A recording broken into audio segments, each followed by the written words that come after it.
बोलो विष्णु भगवान की जय। पौराणिक काल के भगवान श्री राम के वंश में अयोध्या नगरी में एक चक्रवर्ती राजा हरिश्चंद्र नाम के राजा हुए थे। राजा अपनी सत्यनिष्ठा और ईमानदारी के लिए प्रसिद्ध थे। एक बार देवताओं ने इनकी परीक्षा लेने की योजना बनाई।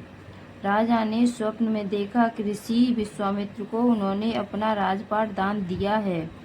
सुबह विश्वामित्र वास्तव में उनके द्वार पर आकर कहने लगे, तुमने स्वप्न में मुझे अपना राजदान दे दिया। राजा ने सत्यनिष्ठा व्रत का पालन करते हुए संपूर्ण राज विश्वामित्र को सौंप दिया। दान के लिए दक्षिणा चुकाने हेतु राजा हरिश्चंद्र को पूर्व जन्म के कर्म फल के कारण पत्नी, बेटा एवं खुद को बेचना पड़ा। हरिश्चंद्र को एक डोन ने खरीद लिया और शमशान भूमि में लोगों के दाह संस्कार का काम करवाता था। स्वयं वह राजा चंडाल का दास बन गया। उसने उस चांडाल के यहाँ कफन लेने का काम लिया, किंतु उसने इस आपत्ति के काम में भी सत्य का साथ नहीं छोड़ा।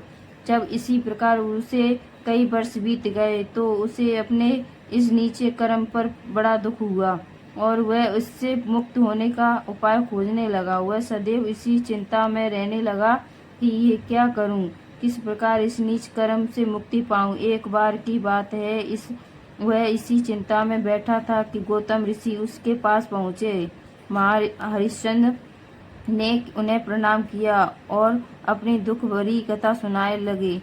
राजा हरिश्चंद्र की दुख भरी कहानी सुनकर हरिश्चंद्र गौतम भी अत्यंत दुखी हुए और उन्होंने राजा से कहा, हे राजन, भादो माह के कृष्ण पक्ष के एकादशी का नाम अजा है। तुम इस एकादशी का ध्यान पूर्वक व्रत करो तथा रात्रि को जागरण करो, इससे तुम्हारा सभी पाप नष्ट हो जाएगा। महर्षि गौतम इतना कहकर आलोक हो गए। अजा नाम की एकादशी आने पर राजा हरिश्चंद्र ने महर्षि के कहे अनुसार विधान पूर्वक उपवास तथा रात्रि जागरण किया। इस व्रत के प्रभाव से राजा के सभी पाप नष्ट हो गए। उस समय स्वर्ग में नगाड़े बजने लगे तथा पुष्पों की वर्षा होने लगी। उन्होंने अपने सामने ब्रह्मा, विष्णु, महेश तथा देवेंद्र आदि देवताओं को खड़ा पाया। उन्होंने अपने मृतक पुत्र को जीवित तथा अपनी पत्नी को राजश्री वस्त्र तथा आभूषणों से परिपूर्ण देखा।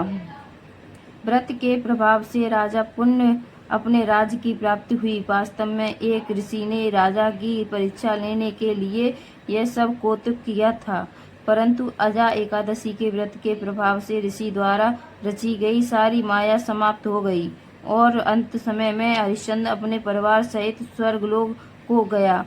हे राजन, यह सब अजा एकादशी के व्रत का प्रभाव था। जो मनुष्य इस उपवास को अजा एकादशी की पूर्ण हुई व्रत कथा तो उसकी फल मिला। और अगर ये कथा अच्छी लगी हो, व्रत कथा, तो प्लीज़ लाइक, सब्सक्राइब और बेल आइकन को जरूर दबावें। बोलो हर हर महादेव।